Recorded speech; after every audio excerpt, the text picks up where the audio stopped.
All right, good morning, everybody. And I would like to introduce you to Glinda. Glinda has been kind enough to come on to visit with me to discuss her journey towards better health and also hopefully to inspire anybody watching this to take away some really important information that will finally help you do what you need to do to finally get to the same place where Glinda is. So Glenda, I would like to just let you start off by telling us a little bit about wherever you'd like to start, but maybe about your health journey and where you were starting from before you ended up with me. Okay, it's my honor, Dr. Edwards. I want to start with just some mindsets and some beliefs that I approach this with, and it starts with a couple of quotes from my daddy. And he said them all my life, but I didn't always understand them. And one was, if you don't take care of your body, you won't have anywhere to live. And as a little girl, I didn't get that. But later I understood I'm a spirit being and that I needed my body and I needed to take care of it. He also said that if he had known he was going to live this long, he would have taken better care of his body. And I think he said that more for others than he did for himself. But and then I had a mentor, a business mentor, that said, an unhealthy body, you'll have an unhealthy business. Mm-hmm. So she correlated it. So I guess I lived with my end in mind, thinking I want to bring my best self in my physical health. And it was more about stewardship. And I also have a belief in medicine that you start with a why. And the same way in business, to start with the why approach, living from the inside out versus the outside in. Mm-hmm. And so that symptom approach versus what's causing it or why is this happening has always been very important to me. And it's been a challenge over the years to find healthcare providers that are in alignment with that type of belief system. Not just a Band-Aid, but what's causing that and go to the root. Mm-hmm. And that same belief system in my business, well, let's go to the root, what's causing the success or what's not. So that's kind of the mindset that I entered this with. And I had been basically healthy and living a healthy life till about age 46. And at age 46, things started drastically changing in my body. And I didn't know what it was. Cognition went away. I couldn't even remember the name of my national area. Sleep, extreme fatigue, some irritability, but with no remorse. It was just not who I was. Mm-hmm. And I really thought I had a brain tumor. I mean, I really thought there was something major wrong with me. And about that time, I began my journey with you. You just didn't really know that I was on the journey with you. And that was listening to your recorded conference calls. And that was a while ago. 14 years. That way, oh my gosh, time flies. I took copious notes and I thought, this is something different. And I was researching perimenopause and menopause. So I began that journey. And I went on through a series of 6 different providers and trying to find someone that would even work with me, living where I live. And those providers, I worked backwards. I went to compound pharmacies and said, who are you writing the most prescriptions? And I built a relationship with a pharmacist. And so I felt like the best I could do with what I had. I had sent a director that lived in Kentucky to your practice, and she went, and I thought, well, I can drive to Kentucky. I'll just go make an appointment with Dr. Edwards. And at that time, you were in the window that you had stopped seeing patients. Mm-hmm. And so I was searching, and I went through 6 different doctors. That was the best. They were good, the best that we had. I mean, everything from me just asking questions. How are you navigating women through menopause in 2005 as opposed to 15 years ago? Or how are you navigating women through menopause today versus when you started practicing medicine? So I was really interviewing them to try to find someone. And I found a lady that actually was one of my former anatomy students. Wow. That was the best. Wow. In 6 journey, but then she moved to start working. She was a nurse practitioner, mm-hmm. and she moved to work with a doctor that would not allow her to write prescriptions mm-hmm. or practice. Mm-hmm. So I went to her, she referred someone else, and then that person was a bariatric surgeon who left that practice and just trying to go on her own. And I could tell she was getting started, but that was the year, and I think she offered me the best she could. But that was the year I got quite discouraged, and that was I had been doing everything right for a year, embracing the process, but my symptoms and everything wasn't improving. Mm-hmm. And then I found you were doing telemedicine, and that I thought, I can approach you. I can approach and set the appointment. So when I came to you, I think I said, I know I could be better, Dr. Edwards. Mm-hmm. I know I could be better. And you immediately corrected some things, but then you started working with me on a more comprehensive program that I had no idea how much better I was going to be. I had no idea what that was going to look like when I started the journey with you. Mm-hmm. And so I just, the process, I feel like that if I could be an encouragement to women, that we have a promise, and a promise of better health or a promise of success. But before you get to the provision of that, there's got to be a process. And after being through so many providers, I really trusted you. And I believe that you're the smartest double board certified internist in 2018. And so I trusted you. I believed that what you had to say was going to work, and that if I embraced the process, I would get the benefits. Mm-hmm. And so that was kind of my journey. And in the beginning, I compared a lot to business and to life, that in the beginning, when you make a decision, there's a lot of information load coming toward you. Mm-hmm. But that if you will, and you can get overwhelming, but after you get through the beginning, then you start to level out and you get into a system and into a routine. And that's what I'd like to encourage women, is that stay the course on that, and that the process works when you work the process. And I think so many times when we're not motivated to eliminate the bad things we're doing or adding the good things, because we don't see the consequences of that behavior today. But compounded daily, you'll start to see them. Mm-hmm. And that's what I'd like to say, that the process works, and you can't keep doing the right thing for 90 days and it not work. I mean, I could see results in 10 days. So I just want to encourage people that maybe embracing the process somewhere else, like I've done in my business life, maybe that helped me to embrace the process to save my body.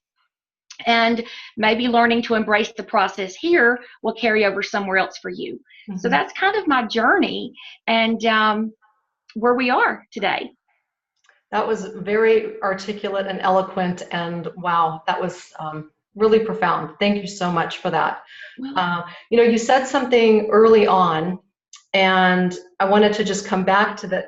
I made a little note so I wouldn't forget, but you had talked about how you had learned a lot from the telephone conferences that I was giving years ago. I won't get into the details of that right now, but and how instrumental that was for you. I guess what I was hearing is that you were better equipped to then go in and interview clinicians when you were trying to find somebody, because you had enough information to know some of the things to ask.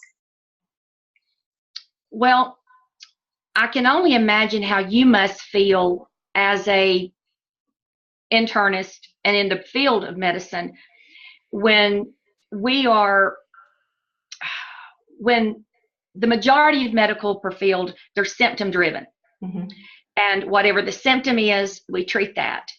And when you're a patient and you're in alignment with a whole different way of thinking, go to the core, go to the why, go to the what, that is very challenging to find someone who feels that way. Mm-hmm. So I think it comes to being an independent thinker.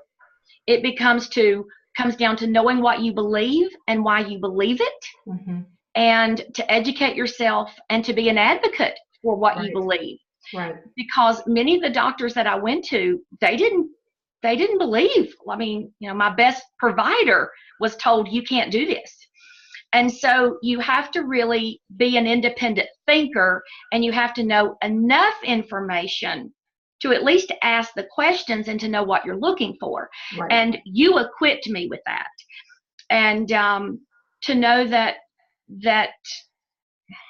I didn't, just to know what, to believe what I believed. And so that was, and it was you can't get discouraged in the process because you're going up against a system.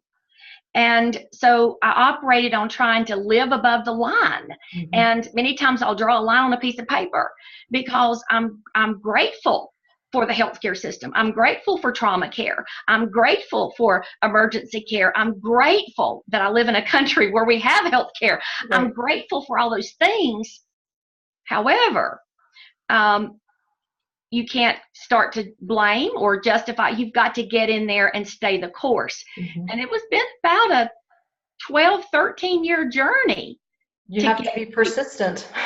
You have to be persistent and not give up, because mm-hmm. the most important victory you'll ever have is the victory over your body and the victory over your health. Mm-hmm. And so that's what I want to say. It was a process, mm-hmm. but it was worth it. And to stay the course and to keep digging. And even when you're working with the best provider, like Dr. Edwards, you can't always find things quickly either, because you're unpacking and trying to figure out what is it this woman needs to eliminate, what does she need to add, what does her unique process need to look like for her. So you can't find that in one conversation or one set of labs, or you've got some unpacking to do. So we have to be patient with you. You have to find the right one, and wherever that is for you. And then you have to be patient with her or him. And then you got to be patient with your process. Mm-hmm. But it's worth it. It's so worth it. You know, I have to point out that it's been, about a year since we worked together? Yeah. And so, and you're doing just as well now as you were a year ago. And I guess one of the other things I wanted you to just mention is, what lessons did you learn, and how is it that you've maintained your health so well, even though, we touch base twice a year now. So obviously there were some things that have happened that I wanted you to share as well. Well, I believe when I eliminated things that were, and I thought I was doing an okay job. I thought I was, but I knew I could be better. And I had done some things over the year that I thought were, okay, but your more comprehensive approach, I didn't realize how the magnitude of it all working together. Mm-hmm. And I think it goes back to, I felt like I was the brand new person in my business. Is that what would I want her to do? I would want her to be obedient to the process. I would want her to trust, and whose voice would she listen to? And within 10 days, I felt, at first it was overwhelming. So let me just say that. Mm-hmm. The information, how we communicate with each other, navigating through insurances and all of that, it can be, that information load mm-hmm. can be overwhelming. But I thought, this is how it is for people in my business too. They're overwhelmed. And how can I help them navigate and get settled into the process? So I knew once I could get settled in mm-hmm. to the rhythm, I could get some systems in place. I could get just a few things. I didn't even know the foods. It was all kind of like really more of a foreign language than I realized. Yeah. And, but once I got through the initial process, it became easier. You mm-hmm. You just have to go, I'm going to do this. Right. I am going to do this. And I'm not going to shortcut. Because in business, if you don't do things daily, you don't see the adverse consequences, or you don't see the good benefits. Right. But it's those daily things compounded that right. bring you over here. So I just made a decision. This was going to be my way of life from now on. Right. This is going to be, so I didn't stop anything. The same protocol that you put me on, I stayed on. Mm-hmm. And my detox, I stayed on it. I mean, not stayed on it, but I used the protein and supplement. I mean, I used the things that you worked with me on, and I haven't deviated. Mm-hmm. And I think that's the really important point I guess I was trying to bring up, is that, you know, it's one thing to find the most perfect provider and to do everything they tell you to do, but you have to be your own health advocate and not just get to where you want to go, but do the very difficult work of staying where you finally feel good and not reverting back to some of the things that got you, you know, in the place where you were to begin with, to whatever extent those things are contributing, obviously. Well, and once you feel, to me, it wasn't a quick fix. It was, I came to you, I know I could be better. Mm-hmm. And I want to keep being better. Right. And so it wasn't a fad. It wasn't a diet. It wasn't any of that. It was, what can we partner together so that I could be better for the next chapter of my life? Right. And the longer I do it, when you see your energy go up, and when you see you're feeling more like you felt 20 years ago, when you feel that you don't want to go back. I mean, even days when it becomes difficult, or maybe through the holidays or traveling, I wanted to prep my food. I wanted to do things because I wanted the benefit. Right. It was way bigger than any minor inconvenience. So I just stayed to it, Dr. Edwards. Mm-hmm. I stayed to your process, and I'm very thankful I have. Well, I'm thrilled that you have, and you look fantastic. I was telling Glinda before we started, I think I need to go fix myself up. Oh no, because she looks beautiful. So but then I thought, I don't really think people care what I look like, so it's we want the information. So we care about your brain and your yeah, heart, that's right. and your compassion. My brain works. That's all that matters. So and your passion for us, we care about that too. Your compassion and your passion. Well, I've been on the receiving end of the doctor-patient relationship too, so I completely understand the frustration, and not only from the perspective of a non-physician, but even after I was a physician, I was on the receiving end of a very disappointing process. So that made my passion even greater. So anyway, usually my last question to people that are kind enough to do this is, you know, what would your one piece of advice be to anybody out there that's watching this? And I mean, I think you've made that really clear throughout the whole interview, but I didn't know if you had any final parting words of wisdom for people that are watching our discussion today. Just wherever you are, to know that your current reality does not have to be your future, no matter what your age is. And when I said to Dr. Edwards, I just know it can be better, I didn't even tell you some of the symptoms I was having because I just thought that was part of aging, and it's not. It was inflammation. It was other things. And so that your current reality doesn't have to be your future, and to be your own advocate. Know what you believe and why you believe it. And no matter who your provider is, how knowledgeable she is, only you can do the process. Mm-hmm. Only you can do that. You should be and it's worth it. Speaker if you're not. Worth it. if you're not a motivational speaker, you should be. Oh. You could do your own daytime talk show, I think. This was excellent. This was really excellent. And gosh, it even inspired me. So I really appreciate you taking the time to do this and sharing your journey. Makes a huge difference to everybody watching it. And it reaffirms that I'm doing what I'm supposed to be doing on the earth. Yes. I can help people to get to where you are. So thank you so much again. And have a wonderful rest of your day and rest of your week. And we'll be talking soon.